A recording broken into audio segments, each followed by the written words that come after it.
بعد ما اتكلمنا على مرحله الاس تي بي، المفروض بقى بندخل على الموديل اللي بعده، الخطوه اللي بعديها. بعد ما حددنا الشريحه اللي عايزين نستهدفها، خلاص حددنا نوعيه الجمهور بتاعتنا، وبعد كده حددنا المسج المعينه اللي عايز نخاطب بيها الشريحه دي.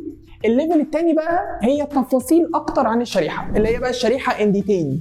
يعني ايه؟ يعني ايه ان ديتيلز؟ يعني انا عايز اعرف الشريحه دي موجوده في انهي لوكيشن، في انهي فئه عمريه، في انهي نوع، في اهتماماتهم ايه، سلوكياتهم ايه، الاديوكيشن ليفل بتاعهم ايه، المستوى التعليمي زي ما بنقول كده، المسمى الوظيفي، الحاله الاجتماعيه، الهابز، الهوايات بتاعتهم اصلا ايه الاندستري اللي هم شغالين فيها. معلومات تفصيليه اكتر عن الشريحه اللي احنا حددناها، وده تحت مسمى حاجه لطيفه قوي اسمها باير بيرسونا.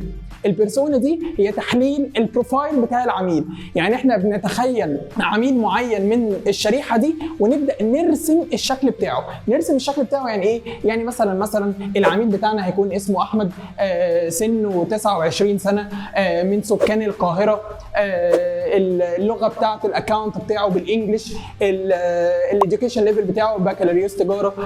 كل دي داتا تخيليه احنا بنتخيلها عن شكل وتفاصيل عن العميل بتاعنا، علشان نقدر ناخد الداتا دي ونحطها جوه السيستم الخاص بالبلاتفورم اللي داخلين نعمل عليها الكامبين ان شاء الله. فده تحت مسمى حاجه لطيفه اسمها باير بيرسونا.